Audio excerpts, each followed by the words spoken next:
Monetary policy कौन announce करता है? आरबीआई अनाउंस करती है। आरबीआई का जो गवर्नर है वो अनाउंस करता है मॉनेटरी पॉलिसी से रिलेटेड कोई भी चेंजेस। ये चेंजेस फ्रीक्वेंटली होते रहते हैं। मैंने आपको लास्ट क्लास में भी बताया था, ड्यू टू कोविड-19 ये सारे रेट्स जो है रिवाइज करने पड़े। किसको? आरबीआई को रिवाइज करने पड़े, तो मॉनेटरी पॉलिसीज में चेंजेस हुए according to condition of the economy, according to circumstances prevailing in the economy. आपको क्या करना पड़ता है? इस मॉनेटरी पॉलिसी को रिवाइज करना पड़ता है। अब ये मॉनेटरी पॉलिसी, ये तो हमें पता लग गया कि कौन अनाउंस करता है या कौन इसमें चेंजेस करता है, आरबीआई, राइट। अब ये होती क्या है मॉनेटरी पॉलिसी, और इसको रिवाइज करने का क्या बेनिफिट होता है, उससे रिजल्ट्स क्या निकल के आते हैं, ये आपको इस चीज को आपने समझना है। तो ये सारी ही पॉइंट्स हम डिस्कस करेंगे अभी एक एक करके। सबसे पहले आपको ये चीज समझना है, मैंने आपको कराया था कमर्शियल बैंक का तो मेन फंक्शन क्या होता है? Credit creation. लेकिन जो आरबीआई है या सेंट्रल बैंक है उसका मेन फंक्शन क्या होता है? Credit control. अब क्रेडिट कंट्रोल मेन फंक्शन है। अब क्रेडिट कंट्रोल अगर मेन फंक्शन है तो उसको इंप्लीमेंट से करेंगे कैसे? क्रेडिट को कंट्रोल करने का मतलब क्या है? क्रेडिट कंट्रोल करने का मतलब है मनी सप्लाई को कंट्रोल करना। क्या मतलब है? मनी सप्लाई को कंट्रोल करना। अब मनी सप्लाई को कंट्रोल करने की जरूरत क्यों पड़ती है? Why this credit control is required, why it is necessary to control the money supply. क्योंकि अगर हम मनी सप्लाई को कंट्रोल नहीं करते हैं और मनी सप्लाई ज्यादा हो जाती है, इंक्रीज हो जाती है, तो उससे इन्फ्लेशन आ जाती है इकोनॉमी में। और अगर मनी सप्लाई बहुत कॉन्ट्रैक्ट हो जाती है, कम हो जाती है, तो उससे डिफ्लेशन आ जाती है इकोनॉमी के अंदर। तो मॉनेटरी पॉलिसी में जो हम स्टेप्स उठाते हैं, जो हम अभी डिस्कस करेंगे क्या क्या स्टेप्स उठाते हैं, वो इसलिए होते हैं कि मनी सप्लाई कंट्रोल में रहे, ना तो बहुत ज्यादा बढ़ जाए ना तो बहुत ज्यादा कम हो जाए। और अकॉर्डिंग टू सर्कमस्टांसेस कभी मेजर इसलिए करनी पड़ती है कि मनी सप्लाई को बढ़ाना जरूरी हो जाता है, कभी कभी मनी सप्लाई को कम करना भी जरूरी हो जाता है। तो उसके बेसिस के ऊपर ही चेंजेस किए जाते हैं इस मॉनेटरी पॉलिसी के अंदर। अब मैंने बोला कि इन्फ्लेशन और डिफ्लेशन, मनी सप्लाई अगर बढ़ जाती है बहुत ज्यादा तो उससे इन्फ्लेशन होने के चांसेस होते हैं, और मनी सप्लाई अगर कम हो जाती है तो उससे डिफ्लेशन होने के चांसेस होते हैं। अब आपको कुछ और टर्म्स याद रखनी है कि अभी मेनली तो इन्फ्लेशन और डिफ्लेशन याद रखनी है। मींस इन्फ्लेशन के केस में ये मॉनेटरी पॉलिसी में क्या चेंजेस आते हैं, और डिफ्लेशन के केस में ये इस मॉनेटरी पॉलिसी में क्या चेंजेस लाए जाते हैं, ये समझना है। और आपको ये भी समझना है inflation, excess demand, inflationary gap, ये तीनों एक ही तरह की सिचुएशंस होती हैं। और मोर मनी सप्लाई, ये तीनों एक ही तरह की इंटरलिंक्ड होती हैं। क्योंकि मनी सप्लाई ज्यादा है इसलिए एक्सेस डिमांड होती है, लोग डिमांड एक्सेस करते हैं। डिमांड एक्सेस होती है इस वजह से प्राइसेस बढ़ जाते हैं। ठीक है, किसी भी चीज की अगर डिमांड एक्सेस हो जाती है तो उसके ऑब्वियसली प्राइसेस बढ़ना शुरू हो जाते हैं। तो ये तीनों ही क्या है? इंटरलिंक्ड है। क्या? More money supply, second inflation, excess demand, right. और ये एक्सेस डिमांड आपको चैप्टर भी है, से रिलेटेड चैप्टर्स भी हैं आगे फर्दर। तो आपको ये पता होना चाहिए inflation, more money supply, excess demand एक ही सिचुएशंस हैं इकोनॉमी की और इंटरलिंक्ड है एक दूसरे से। क्लियर? और सेकंड वैसे ही deflation, deficit demand, deflation, deficit demand and less money supply. क्योंकि लेस मनी सप्लाई है तो उसकी वजह से लोगों के पास पैसा नहीं है, तो उसकी वजह से क्या हो रहा है? उसकी वजह से डिफ्लेशन हो रही है। पैसा नहीं है तो प्राइसेस कम हो गए, डिमांड कम हो गई तो प्राइसेस कम हो गए।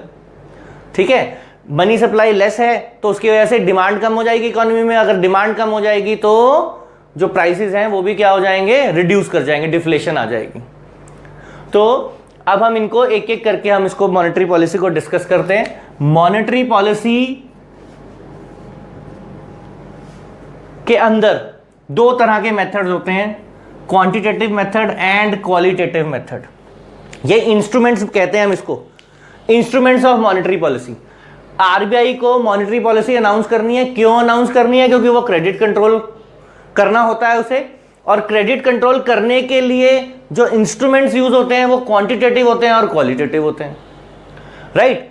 अब क्वांटिटेटिव के अंदर भी कुछ मैंने लिखे हुए हैं इंस्ट्रूमेंट्स, और क्वालिटेटिव के अंदर भी लिखे हुए हैं। इन पे हम आते हैं बारी बारी। फर्स्ट, क्वांटिटेटिव को हम जर्नल क्रेडिट कंट्रोल मेथड्स भी बोलते हैं, और क्वालिटेटिव को सिलेक्टिव क्रेडिट कंट्रोल मेथड भी बोलते हैं। अब ऐसा क्यों बोलते हैं? ये जो क्वांटिटेटिव मेथड्स होते हैं ये all over economy without any discrimination of anything, colour, caste, religion, region, gender, सभी पे बराबर एक तरह का इंपैक्ट करते हैं। ये जो क्वांटिटेटिव मेजर्स हैं इनको जर्नल इसलिए बोलते हैं क्योंकि सब पे बराबर विदाउट डिस्क्रिमिनेशन लगते हैं, और इनको सिलेक्टिव इसलिए बोलते हैं क्योंकि या तो ये किसी पर्टिकुलर इंस्टीट्यूशन पे, ग्रुप ऑफ इंस्टीट्यूशंस पे, पर्टिकुलर सेक्टर पे ही लगती है, सिर्फ उन्हीं को इंपैक्ट करती हैं ये सिलेक्टिव मेजर्स, या फिर किसी पर्टिकुलर सेक्टर, रीजन, एरिया को आपको मेन पॉलिसी से बचाने के लिए भी इसका इस्तेमाल किया जाता है। तो मींस ये सबके ऊपर बराबरी से इंप्लीमेंट नहीं होती हैं, ठीक है। ऑल ओवर द इकोनॉमी ये मेजर्स सब पे इंप्लीमेंट नहीं होती हैं, इसलिए इनको सिलेक्टिव बोलते हैं और इनको जर्नल बोलते हैं। अब हम आ जाते हैं आगे। देखो बैंक रेट, सीआरआर, एसएलआर, है ना, इनमें से काफी सारी टर्म्स तो मैंने आपको समझाई थी ऑलरेडी। अब हमें क्या समझना है? देखो, आई से इंक्रीज होता है और आई से ही इन्फ्लेशन होता है, राइट, और डी से डिक्रीज होता है और डी से ही डिफ्लेशन होता है। तो आपको क्या याद रखना है? देखो, ये सारी ही चीजें क्या हैं, इनमें कुछ चेंजेस किया जाता है। जैसे बैंक रेट है, उसको बढ़ाया जा सकता है या कम किया जा सकता है। तो अगर मुझे क्रेडिट कंट्रोल करना है, तो अगर इन्फ्लेशन को कंट्रोल करना है तो I for increase, I for inflation. तो इन्फ्लेशन के केस में मैं क्या कर दूंगा? इंक्रीज कर दूंगा इसको भी क्या कर दूंगा? इंक्रीज कर दूंगा इन्फ्लेशन के केस में। इसको भी क्या कर दूंगा? इंक्रीज। और इस मार्जिनल रिक्वायरमेंट को भी क्या कर दूंगा? Increase. I for increase, I for inflation. Means अगर इन्फ्लेशन है और उसको कंट्रोल करना चाहते हैं आप, तो क्या करेगा RBI? Bank rate, CRR, SLR और मार्जिनल रिक्वायरमेंट को इंक्रीज कर देगा। I for increase, I for inflation. और अगर डिफ्लेशन है तो इनको कम कर देगा, रिड्यूस कर देगा। अब डिटेल में हम समझते हैं कि क्या इंपैक्ट और कैसे इंपैक्ट करेगा। पहले ये नट शेल में आप याद रख सकते हैं, क्योंकि कंफ्यूजन रहती है इसमें कि कब बढ़ाना है, कब करना है। तो I for increase, I for inflation, 1 2 3 4 point clear.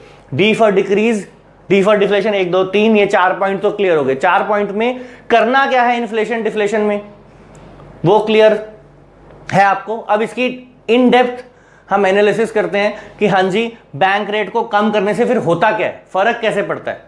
हमने बोल तो दिया कि कम कर दो, बढ़ा दो, बट उसका इंपैक्ट क्या पड़ता है वो हम डिस्कस करते हैं। बैंक रेट क्या है? अगर आरबीआई को लोन लेना है एसबीआई से, तो जिस रेट ऑफ इंटरेस्ट पे मिलता है उसको हम क्या कहते हैं? बैंक रेट करते हैं। अब ये एसबीआई करेगा क्या? एसबीआई कमर्शियल बैंक है। एसबीआई आरबीआई से लोन लेके आगे किसको देगा? पब्लिक को देगा, राइट। तो ये बैंक रेट ये है कि ये जो जिस रेट ऑफ इंटरेस्ट पे आरबीआई एसबीआई को पैसे देगा। अब अगर इन्फ्लेशन है इकोनॉमी के अंदर, तो क्या करना है? मनी सप्लाई ज्यादा है, अब मनी सप्लाई को कम करना है। मनी सप्लाई कम होगी तो अपने आप लोगों के पास पैसा कम हो जाएगा। लोग जब पैसा कम हो जाएगा तो वो कम डिमांड करेंगे, और डिमांड अगर कम हो जाएगी इकोनॉमी के अंदर तो प्राइसेस अपने आप रिड्यूस कर जाते हैं, राइट। तो इस बेसिक स्ट्रक्चर के ऊपर ये मॉनेटरी पॉलिसी बेस्ड रहती है कि मनी सप्लाई को कम कर दो, मनी सप्लाई को बढ़ा दो। तो अब इन्फ्लेशन थी, मनी सप्लाई को हम कंट्रोल करना चाहते हैं, मतलब कम करना चाहते हैं, किससे? बैंक रेट के थ्रू। तो क्या करना है? बढ़ाना है। अब बढ़ाने से होगा क्या? पहले क्या था? मान लो पहले जो है वो 4% रेट था बैंक रेट, अब उसको इंक्रीज कर देते हैं, 6% कर देते हैं, राइट। अब 4% से जब 6% कर दिया तो एसबीआई के लिए आरबीआई से लोन जो लेना है उसने, वो क्या हो गया, कॉस्टली हो गया। तो आगे भी वो क्या करेगी, कॉस्टली रेट्स पे लोन प्रोवाइड करेगी पब्लिक को। तो पहले के मुकाबले अगर आप मनी लेना चाहते हैं, बैंक से लोन लेना चाहते हैं, या जो कमर्शियल बैंक है वो आरबीआई से लोन लेना चाहते हैं, वो क्या हो गया, कॉस्टली हो गया। तो उस वजह से क्या होगा, ये एसबीआई भी कम लोन लेगा आरबीआई से और पब्लिक भी कम लोन लेगी एसबीआई से। तो उस वजह से क्या होगा, मनी सप्लाई, जो पीपल की परचेजिंग पावर है, मनी सप्लाई को परचेजिंग पावर भी कहते हैं। तो परचेजिंग, मनी सप्लाई कम हो जाएगी तो लोगों की परचेजिंग पावर कम हो जाएगी। ठीक है। अब अगर आपको घर लेना होता है तो आपको लोन इजीली मिल जाता है। अगर वही आपको कॉस्टली रेट्स पे मिले या इजीली ना मिले तो आप जो है 1 करोड़ 50 लाख इतनी बड़ी प्रॉपर्टीज आप इजीली नहीं बना सकते, या 25 लाख हर बंदा, आप depends upon person to person, but most of the India जो है वो इतनी इजीली उस मनी को अरेंज नहीं कर सकता है अगर बैंक से लोन ना मिले तो, होम लोन्स ना मिले तो, राइट। तो आई बात समझ। तो ये बात कैसे है कि अगर इसको बढ़ा देंगे तो उससे क्या होता है, लोन लेना कॉस्टली हो जाता है। लोन लेना कॉस्टली हो जाता है तो लोग कम लोन लेते हैं, बैंक्स भी कम लोन लेते हैं और पब्लिक भी कम लोन लेती है। तो उस वजह से मनी सप्लाई कंट्रोल हो जाती है। वैसे ही अगर मान लो ये पहले 6% था, अब हम कोविड-19 का एग्जांपल लेते हैं। कोविड-19 से क्या हुआ, मनी सप्लाई जो है इकोनॉमी में बहुत कम हो गई है। रोटेशन, जो सर्कुलेशन है मनी की, बहुत कम हो गई है। लोगों के रेवेन्यूज, बिजनेस बहुत डाउन हो गए हैं। तो गवर्नमेंट चाहती है और आरबीआई चाहती है कि इसको एनकरेज किया जाए। एनकरेज करने के लिए उन्होंने क्या किया, अगर रेट 6% था तो अब करंट कितना ले आए उसको, बैंक रेट को 4.65% के अराउंड ले आए उसको। ठीक है। तो क्या किया, रिड्यूस कर दिया। अब रिडक्शन से क्या हुआ, एसबीआई को आरबीआई से अगर लोन लेना है तो क्या हो गया, लेस कॉस्टली हो गया। तो वो आगे पब्लिक को भी लेसर कॉस्ट पे प्रोवाइड करेगी। तो पब्लिक को भी पैसा अगर जो है, जो उनको अपनी रिक्वायरमेंट्स के लिए जो मनी चाहिए एज अ लोन, वो उनको क्या मिलेगी, लेसर रेट्स पे मिलेगी। तो they would be encourage to take loans. और उस वजह से क्या होगा, हमारी मनी सप्लाई बढ़ेगी, मनी सर्कुलेशन बढ़ेगी, और उस वजह से जो हमारी जो इकोनॉमी है वो रिवाइव करेगी, वो फर्दर जो है, जो इतनी स्लंप में चली गई है उससे रिकवर होना शुरू हो जाएगी। तो ये मोटिव रहता है। तो इसलिए बैंक रेट को क्या करते हैं, इन्फ्लेशन के केस में, इन्फ्लेशन हो तो क्या करते हैं, बैंक रेट को बढ़ा देते हैं, और डिफ्लेशन हो या मनी सप्लाई लेस हो, जैसे कि प्रेजेंट सर्कमस्टांसेस हैं, तो क्या हो जाएगा, ऐसे करके उसको रिड्यूस कर देंगे।